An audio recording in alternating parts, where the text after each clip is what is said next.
Don't you know you need some sort of introduction? Here it is. Alright, and welcome to Aaron's Datsun 510. This is a 1972, and in this video, I'm going to be removing the engine, the transmission, radiator, some electrical work, carbs, things like that. I'm also going to be doing some cleaning on some parts, and I'm also going to be cutting out the battery tray. I'm not going to be adding a whole bunch of voiceovers here. I had quite a few issues with pulling the engine out of the car itself. I found that I couldn't get the engine leveler to sort of angle the engine at the angle that I needed it to. In all of the cleaning that I did on the car, I noticed that gasoline actually did probably the best job at cleaning overall. So there are easier ways to pull an engine, such as leaving the intake and exhaust manifold on the car, or on the engine, excuse me, whenever you pull it, but I decided that I would do this the hard way and pull them first. This gave me some extra bolts and just some extra space and wiggle room, and I knew I was going to be using them on the new engine anyway, so I figured I'd take them off and clean them up. Throughout, you'll see that I'm draining fluids out of the car. You'll notice on the floor that I did not do a very good job about actually cleaning those things, so that was sort of a frustration point. I'm swapping a L20B out of a newer Datsun into this car, and so with that, as well as the 280ZX 5-speed, and so I'm going to end up having to get the drive shaft shortened about 5.5 inches is about what I took off of it. I've already bolted it up. I've actually bolted it up earlier today and found that that was the correct length, so it's all good there. But getting the drive shaft and everything out wasn't that big of an ordeal. I will tell you that I've noticed a lot more rust in this car, and that's one of the things that I do in this next several videos is I'll cut out some rust and clean up the engine bay. But yeah, so if you like what you see, go ahead and comment, like, subscribe. I'll tell you that this project worked out to be something way bigger than what I thought it was going to be, and I actually ended up breaking off several bolts like around the transmission mount.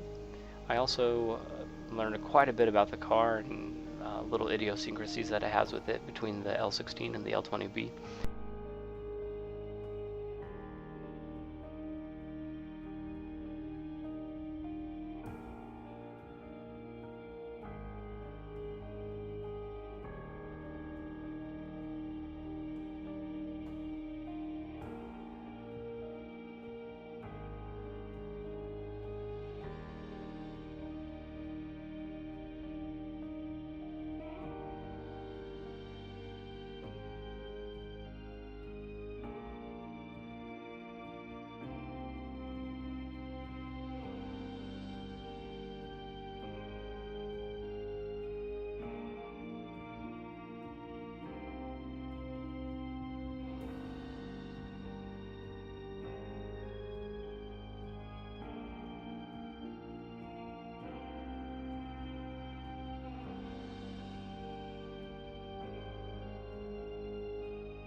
just to recap what's gone on so far, I've pulled the engine with the help of my friend Craig.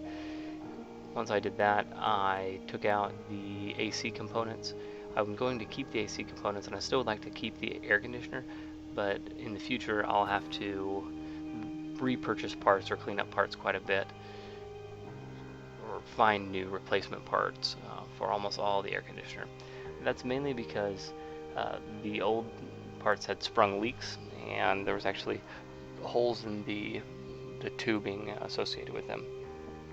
My good friend Jaime comes over and we remove the headlights and just get the whole car sort of ready to redo the engine bay. Again, this is because I found a lot more rust in the engine bay than I thought I was going to, so I ended up having to cut out a lot more of it. But yeah, it works out really well. I will say that the spot weld cutter I got from Harbor Freight, it was $5 or $6, and it was well worth it. There was quite a few spot welds that I drill out over the next few videos, but spot weld remover definitely did its job really well, and it's much cheaper than some of the name brand alternatives. That being said, it isn't perfect, and it isn't the best spot weld cutter.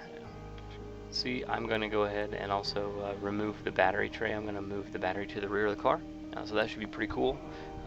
Move a little bit of weight to the back and clean up the engine bay, which is sort of what I was going for.